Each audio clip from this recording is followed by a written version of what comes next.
cette belle matinée d'avril, ils se sont retrouvés dans les champs de canne de la station d'essai de la Mare à Sainte-Marie.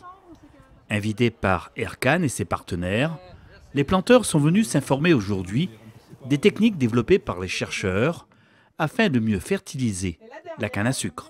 Aujourd'hui, on est là pour parler de la fertilisation de la canne à sucre, aussi bien minérale qu'organique, et surtout comment passer d'une fertilisation purement minérale à une fertilisation organo-minérale où les agriculteurs ils vont pouvoir utiliser des matières organiques qui vont complémenter avec des engrais minéraux pour arriver aux doses recommandées par notre outil d'aide à la décision CERDAF.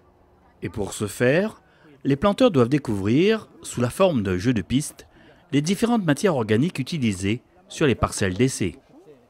J'espère que c'est une façon de mieux apprendre et puis c'est aussi une façon de les faire se déplacer dans la parcelle où on a la chance d'avoir une parcelle ou sur le projet terré où on peut observer des différences quand il y a des différences à observer, c'est-à-dire quand on n'apporte pas beaucoup d'engrais, on voit qu'il n'y a pas beaucoup de canne, alors que quand on apporte suffisamment d'engrais, on voit qu'il y a de la canne.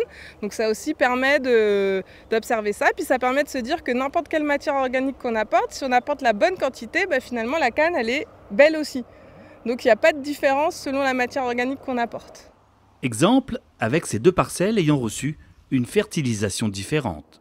Donc là on voit les cannes, elles ont évolué en fonction de ce qu'elles ont reçu. Ce qu'elles ont reçu, voilà. Donc par exemple, tu vois que celle-là, elle est bien verte, alors que celle à côté, elle est quand même beaucoup plus jaune. Donc elles n'ont pas reçu la même quantité d'éléments fertilisants.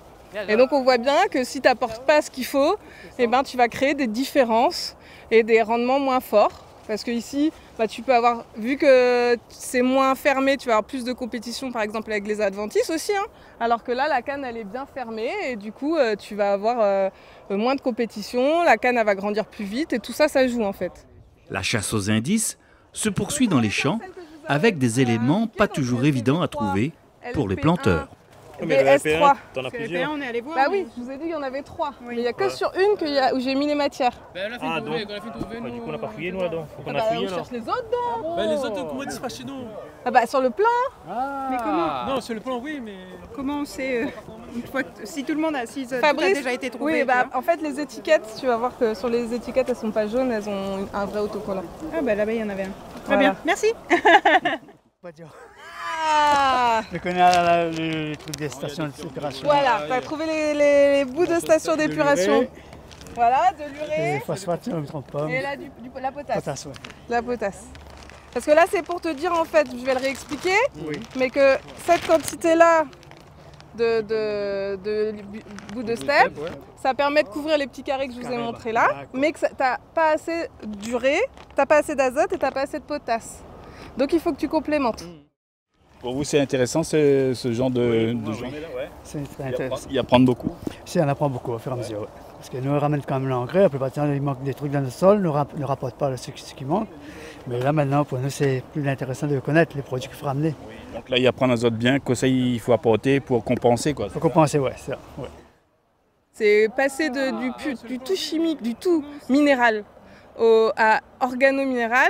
C'est permet déjà pour l'agriculteur de pouvoir faire des économies, d'importer moins sur le territoire d'engrais minéraux, donc d'être moins dépendant de ce qui nous entoure, et aussi de gérer les biomasses qu'on va avoir sur le territoire et qui ne sont pas forcément bien gérées. Donc c'est de bien boucler ce cycle de production de matière qu'on va restituer aux champs, qu'on va produire de la matière et ainsi de suite, pour aussi bien les animaux, les hommes, etc.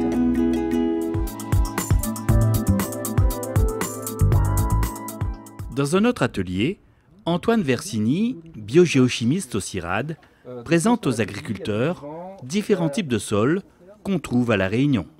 Donc ça, c'est vraiment deux grands types de sols qu'on a à La Réunion, si on simplifie.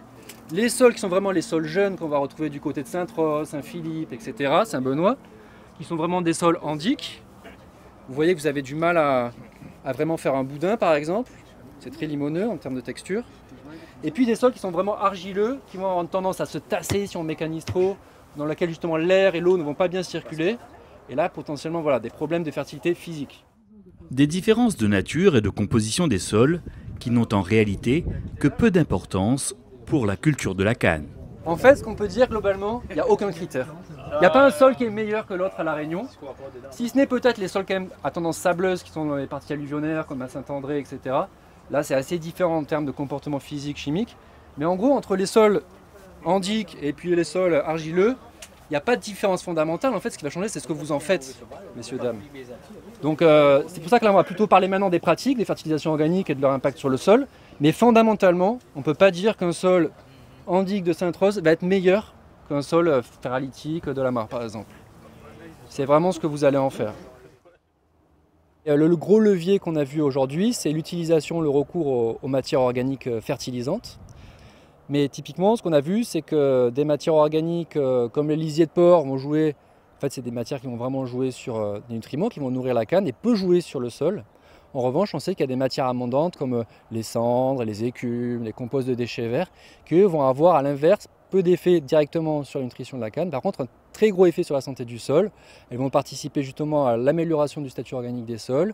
Elles vont également participer au chaulage, en tout cas à la remontée, au redressement du pH de votre sol et donc favoriser la vie biologique. Et donc ce qu'il faut retenir également, c'est qu'avoir un bon sol, c'est une assurance d'avoir une meilleure culture dessus, quoi. Exactement, parce qu'en fait cette matière organique, celle qui contient l'azote que le sol ensuite, au cours des années qui suivent, la décennie qui suit, va être restituée à la canne à sucre. Et puis le pH, c'est ça qui va conditionner, est-ce que le phosphore est disponible ou pas. Vous pouvez avoir beaucoup de phosphore dans votre sol, mais pas disponible pour la culture. Donc là, l'idée, c'est qu'en remontant votre pH grâce à ces matières organiques, vous allez libérer, rendre disponible le phosphore de votre sol pour la canne à sucre. Sur le terrain et parfois même dans le terrain, Léa Chevalier prépare actuellement une thèse sur l'effet de la réduction des engrais et des herbicides sur les racines de canne à sucre à La Réunion. Une thématique cruciale, mais encore très mal connue, que la jeune étudiante s'active à mieux comprendre et à mettre en lumière. Il y a beaucoup d'inconnus en fait sur le système racinaire, qui est un élément important pour la nutrition de la plante et donc indirectement le rendement. Et donc ce que je vais regarder en fait, c'est tout ce qui est les questions de biomasse de manière générale, de cycle de vie des racines, donc en anglais c'est turnover racinaire, on en parle souvent comme ça. Et donc en fait on va suivre la durée de vie des racines sur un cycle pour pouvoir un peu estimer le stockage du carbone dans les sols. Donc ça c'est important pour tout ce qui est atténuation du changement climatique. Ensuite plus précisément pour l'agriculture et les planteurs de canne de manière générale, en fait, la question des racines, ça va être sur la nutrition de la plante. Aujourd'hui, c'était une matinée, en tout cas enrichissante, quoi. Ah oui, toujours. De toute façon, chaque événement il fait, il est toujours intéressant parce qu'il y a des choses, c'est à toi déjà vu. Donc, des fois, il essaie de revoir ce que ce qu'on a déjà vu et en même temps, on apprend encore. Donc, du coup, c'est ça la vie. Il faut apprendre, réaliser, faire et voilà, exactement.